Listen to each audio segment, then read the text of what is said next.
मेरा नाम गुलिंदर सिंह है। तो डिस्ट्रिक्ट होशियारपुर का रहने वाला हूँ, जो कि स्टेट पंजाब के अंदर है। तो जैसे आप मेरा भी चैनल में वीडियो देख रहे हैं, तो चैनल का नाम है डायरेक्ट सेलिंग ट्रेनिंग एकेडमी। तो इस चैनल को सब्सक्राइब ज़रूर करें और बेल आइकन को प्रेस करें ताकि आपको आने वाले वीडियोज़ की नोटिफिकेशन मिलती रहे। तो ये जो चैनल हमने बना रखा है, इसका मेन मोटिव है कि जब नए लोग नेटवर्क मार्केटिंग बिजनेस में जुड़ते हैं तो उनके मन में कई तरह के सवाल होते हैं। तो वो जब उनके मन में सवाल या डाउट्स होते हैं, उस कारण से वो सही तरीके से काम नहीं कर पाते। तो जब वो सही तरीके से काम नहीं कर पाते तो उनका जो मन चाहे रिज़ल्ट नहीं आ पाते या रिज़ल्ट नहीं आते हैं, जिस कारण से वो इस इंडस्ट्री को छोड़ जाते हैं और बाद में इस इंडस्ट्री को बदनाम करते हैं, जिससे जो लोग काम कर रहे हैं तो उनको काम करने में फिर दिक्कत आती है, क्योंकि मार्केट में नेगेटिविटी ज़्यादा होने के कारण। तो इसलिए ये हमारे चैनल का मकसद ये है कि लोगों को एजुकेट किया जाए। तो मोटिवेशन और एजुकेशन दो चीज़ें होती हैं। मोटिवेशन होता है कि हमने किसी को बाहरी तौर पे मोटिवेट कर दिया, उसमें उत्साह पैदा कर दिया, तो वो मोटिवेशन 2-4 दिन रहती है, उसके बाद मोटिवेशन ख़त्म हो जाती है, तो आदमी फिर से कोई काम नहीं करता। तो एजुकेशन होती है आदमी का माइंड सेटअप करना, उसको अंदर से प्रिपेयर करना, हर चीज़ को समझाना, ताकि इंटरनल मोटिवेशन आए। बाहर की मोटिवेशन कुछ समय के लिए होती है, लेकिन जो इंटरनल मोटिवेशन होती है, जो एजुकेशन से आती है, वो हमेशा रहती है। तो यही कारण है कि नेटवर्क मार्केटिंग इंडस्ट्री में अगर 100 लोग ज्वाइन होते हैं तो उसमें से 95% लोग फेल हो जाते हैं या क्विट कर जाते हैं। मात्र 5% लोग ऐसे हैं जो कामयाब हो पाते हैं। उसका यही कारण है कि उनके अंदर इंटरनल मोटिवेशन होती है, एक गोल क्लियर होता है, तो उनके मन में डाउट्स क्लियर होते हैं, कोई भी डाउट्स नहीं होते, क्वेश्चन के जवाब होते हैं उनके पास, क्योंकि वो एजुकेशन लेते हैं। तो अपने ऊपर जो सबसे बड़ी इन्वेस्टमेंट है वो होती है नॉलेज की इन्वेस्टमेंट।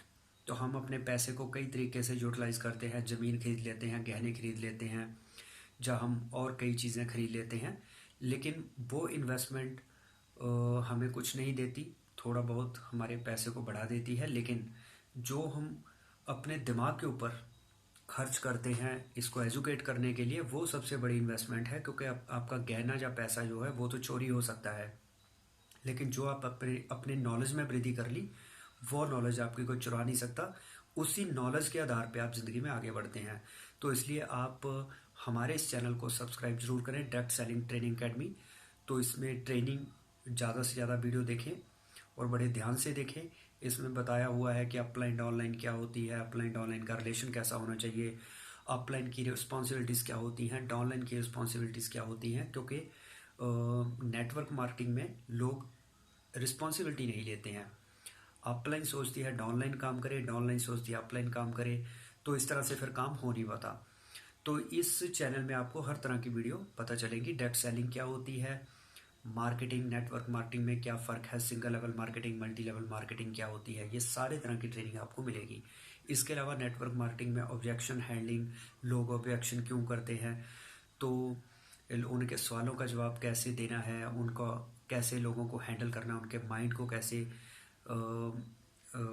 कैसे पढ़ना है। इसके बाद लोगों का कॉन्फिडेंस कैसे बिल्ड करना है, हेजिटेशन कैसे दूर करनी है, बॉडी लैंग्वेज क्या होती है, सही कम्युनिकेशन, पब्लिक डीलिंग, ये सारी चीज़ें आपको इस चैनल के थ्रू सिखाई जाएंगी।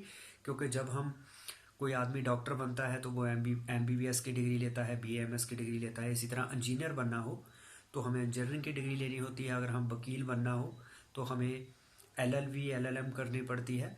तो इसी तरह से नेटवर्क मार्केटिंग की स्टडी अभी कुछ कॉलेजेस में इंडिया में होने लगी है, लेकिन पहले इसकी कोई एजुकेशन नहीं थी।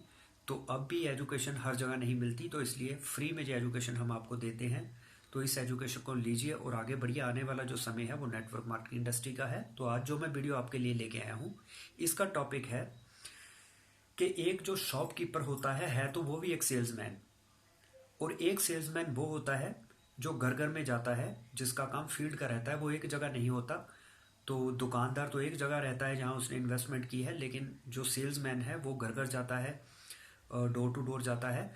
तो एक सेल्समैन और एक शॉपकीपर, ये दोनों ही है सेल्समैन, लेकिन शॉपकीपर जो है उसको ऑब्जेक्शन हैंडल कम करनी पड़ती है या नहीं करनी पड़ती। तो सेल्समैन को ज़्यादा ऑब्जेक्शन लोग क्यों उठाते हैं, तो उसको ऑब्जेक्शन का सामना क्यों करना पड़ता है, सेल्समैन से लोग सामान क्यों नहीं लेते, तो उसका मैं आज आपको ये कारण बताऊंगा। तो आज वीडियो बहुत ध्यान से आप देखिए, ये बहुत आपके लिए, अगर आप इस फील्ड में नए आए हैं तो ये देखना आपके लिए बहुत ज़रूरी है कि एक होता है शॉपकीपर, सॉरी, गर्मी के मौसम में जो मार्कर है ये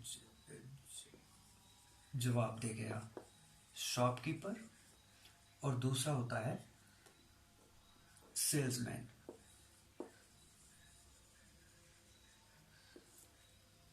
तो दोस्तों ऐसा है कि जब कोई शॉपकीपर है, उसने कोई ना कोई अपनी एक शॉप खोल रखी है। वो शॉप कपड़े की भी हो सकती है, वो ग्रोसरी की भी हो सकती है, वो कोई मेडिकल स्टोर भी हो सकता है, मतलब किसी भी तरह की कोई शॉप जिस पे इन्वेस्टमेंट हो रखी है। तो शॉपकीपर ने क्योंकि अपनी दुकान में 2-4 लाख रुपए लगा रखे हैं, और ये लगभग एक कैटेगरी की दुकान होती है जिसमें उसी तरह की कैटेगरी का ही सामान मिलता है, तो जब भी कोई कस्टमर अपने घर से चलता है तो उसके माइंड में एक इमेज होती है कि मुझे उस दुकान के ऊपर जाना है। तो क्योंकि उसकी खुद की नीड है इसीलिए वो उस दुकान पे गया है। मान लो एग्जाम्पल के तौर पे ये एक ए पर्सन है, ये किसी कपड़े की दुकान पे जा रहा है घर से, इसको कोई ना कोई कपड़े या गारमेंट्स जो है खरीदने हैं। तो क्योंकि इसको क्लियर है कि ये मेरी नीड है, मैं ये लेने जा रहा हूँ कपड़ा, तो वो उसी दुकान पे जाएगा जो कपड़े की दुकान है। तो अभी जो दुकानदार है इसने 2-4 लाख रुपए लगा रखे हैं, इसके पास बहुत सारी वैरायटी है। तो अब जैसे ही जो इसकी दुकान में जाएगा, क्योंकि इसकी खुद की नीड है, तो जो दुकानदार को शक की निगाह से नहीं देखेगा, ये जाके उसको डिमांड करेगा कि मुझे इस तरह का कपड़ा दिखाओ। तो दुकानदार अपने हिसाब से उसकी ज़रूरत को समझते हुए कपड़ा दिखाएगा। तो अगर तो इस कस्टमर के जो इसने माइंड में एक इमेज बनाई हुई है, मुझे इस डिज़ाइन का चाहिए, इस कलर का चाहिए, इस ब्रांड का चाहिए, अगर तो इस दुकानदार के पास उसको मिल जाता है वो खरीद लेता है, अदरवाइज नहीं मिलता तो वो अगली दुकान पे चला जाता है। लेकिन यहाँ पे दुकानदार को ऑब्जेक्शन हैंडलिंग बहुत माइनर करनी पड़ी।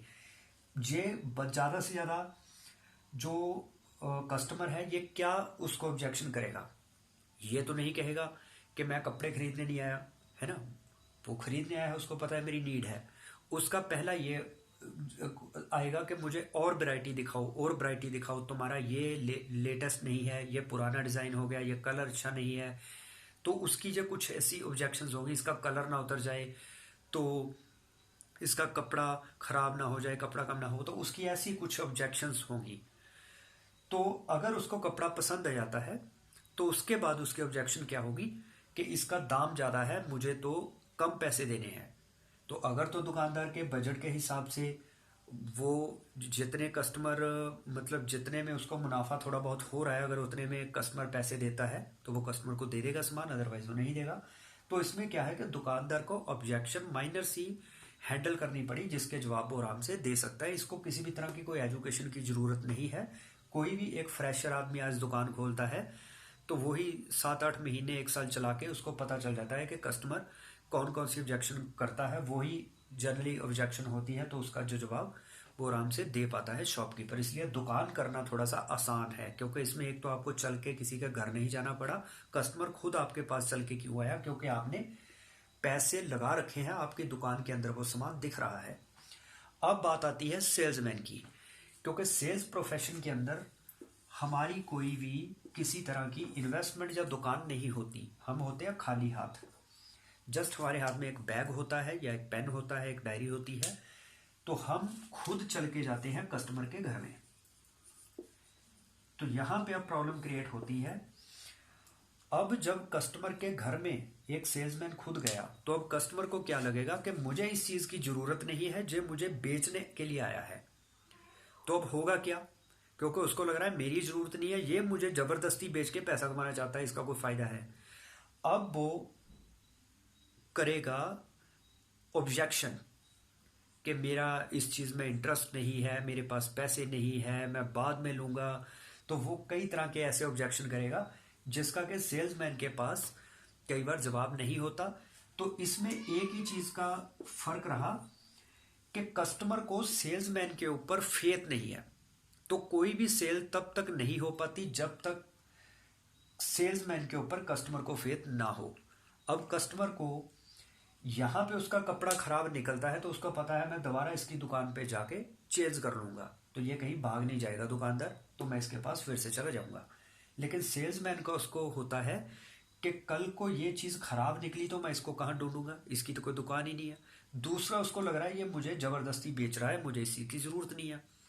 तीसरा, उसको लगता है कि इसका जिस ब्रांड का जो सामान बेच रहा है वो ब्रांड तो मैंने सुना ही नहीं, तो यहाँ पे जो ब्रांड उसके अपने दिमाग की उपज थी वही ब्रांड उसने मांगा, तो वहां से अगर मिल गया तो ठीक है, नहीं तो वो और दुकान पे चला जाता है।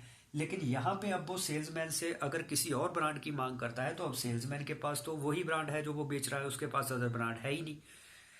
तो अब इस कस्टमर का ना तो सेल्समैन के ऊपर कोई ट्रस्ट है, ना उसके जो प्रोडक्ट का ब्रांड है उसके बारे में उसको कोई जानकारी है। तो उसको क्या लगता है कि ये भी मुझे ठगना चाहता है और इसका प्रोडक्ट भी अच्छा नहीं होगा, कल को मैं इसको कहाँ पकड़ूंगा, ये हो सकता है मुझे महंगा लगा रहा है।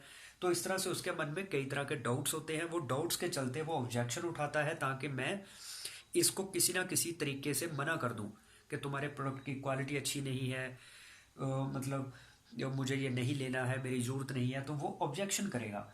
तो इस ऑब्जेक्शन को हैंडलिंग करने के लिए बहुत सारी टेक्निक्स है जो हमें सीखनी होती हैं। तो एक सेल्समैन वही अच्छा सेल्समैन माना जाता है जो इन ऑब्जेक्शन हैंडलिंग टेक्निक को सीखता है और कस्टमर को उसके माइंड के हिसाब से जवाब देता है और अपनी सेल डन करता है। तो सेल प्रोफेशन मुश्किल नहीं है, लेकिन लोग सीखना नहीं चाहते, एजुकेशन नहीं लेते, इस कारण से उनको ये मुश्किल लगता है। तो कोई भी प्रोफेशन बिना सीखे मुश्किल ही होता है। अगर साइकिल भी चलाना हो तो बिना सीखे नहीं आता। अगर आपने कपड़ा भी सिलाई करना है तो आपको पहले सीखना पड़ेगा, फिर ही आप सिलाई कर पाएंगे। तो बिना सीखे दुनिया में कोई भी चीज़ नहीं चलती। तो जो चीज़ पहले बहुत टफ लगती है आगे जाके वो आसान होती है। जैसे पहली बार हमने जब साइकिल चलाया हमें बड़ा मुश्किल लगा, आज हम साइकिल आराम से चला सकते हैं। पहली बार हमने गाड़ी चलाई हमें बड़ी मुश्किल लग रही थी चलानी, तो आज हम निश्चिंत होकर गाड़ी को चलाते हैं। मतलब जो जब हम बचपन में स्कूल गए तो हमें ABC लिखना सीखना बड़ा मुश्किल लगता था, आज वो ABC हमारे लिए बिल्कुल आसान काम है। तो मतलब कोई भी काम जब हम पहली बार उसमें आते हैं तो हमें मुश्किल लगता है, अगर हम उसमें लगातार जुटे रहते हैं, टिके रहते हैं, उसको सीखने की कोशिश करते हैं तो आगे चल के वो काम बहुत आसान हो जाता है। इसी तरह कोई क्रिकेटर है सचिन तेंदुलकर, शुरू में उसके लिए भी क्रिकेट मुश्किल रहा होगा, लेकिन जैसे जैसे वो प्रैक्टिस करता गया, उसका जुनून था कि मुझे क्रिकेट को अपना कैरियर बनाना है, तो उसका रिजल्ट ये निकला कि दुनिया का सबसे बेस्ट बैट्समैन और सबसे बड़े रिकॉर्ड सचिन तेंदुलकर के नाम बने। तो ऐसा ही होता है जब हम किसी काम को सीखने की चाहत के साथ उसको अपना एक जुनून बना लेते हैं कि मुझे इसमें कामयाब होना ही होना है, मुझे इसमें मास्टरी हासिल करनी है, तो हम उसकी एजुकेशन लेते हैं, फिर उस एजुकेशन को इम्प्लीमेंट करते हैं। उसका रिजल्ट क्या आता है कि हम एक सक्सेसफुल बिजनेसमैन या सेल्समैन बन जाते हैं। तो फिर लोग हमें इज्जत भी देते हैं, हमें पैसा भी मिलता है, अचीवमेंट होती है, रिकॉग्निशन मिलती है, हर तरह की चीज़ मिलती है। तो इसलिए मैं यही कहना चाहूँगा कि जा तो आप 10-12 लाख रुपए लगा के एक शॉपकीपर बन जाइए, फिर आपको कोई ज़्यादा एजुकेशन लेने की ज़रूरत नहीं है। लेकिन अगर आप सेल्स के प्रोफेशन में बिना पैसा लगाए कामयाब होना चाहते हैं तो आपको एजुकेशन लेनी होगी, आपको अपने माइंड के ऊपर इन्वेस्टमेंट करनी पड़ेगी, अपने ब्रेन को डेवलप करना पड़ेगा। तो उम्मीद है आपको ये वीडियो पसंद आई होगी। तो इस वीडियो को लाइक एंड शेयर ज़रूर करें, कमेंट ज़रूर करें कि और वीडियो आपको फील्ड में, या अगर आप सेल्स लाइन में है आपको क्या प्रॉब्लम आ रही है तो उससे रिलेटेड वीडियो मैं आपके लिए बनाऊंगा। तो पूरी टेक्निक बताऊंगा कि किस तरह से आप उस प्रॉब्लम को हैंडल कर सकते हैं और ये प्रॉब्लम कैसे क्यों आती है, इसके क्या कारण है, तो मैं सारी चीज़ आपको क्लियर करूंगा। तो चैनल को सब्सक्राइब जरूर करें, बेल आइकॉन को प्रेस जरूर करें ताकि मेरे हर वीडियो की नोटिफिकेशन आपको मिलती रहे। तो जितनी भी वीडियो हमने पहले अपलोड कर रखी है उनको भी ज़रूर देखिए, क्योंकि हम आपसे कोई भी पैसा नहीं लेते हैं, हम लेकिन एक कीमती समय निकाल के आपके लिए ज़बरदस्त वीडियो लेके आते हैं। तो इतना तो बनता है कि आप एक लाइक कर दें, उससे हमारा हौसला बढ़ता है और हम प्रेरित होते हैं कि आपके लिए और भी बढ़िया कंटेंट लेके आएँ। तो इन्हीं शब्दों के साथ मैं आपसे विदा लेता हूँ। Thank you.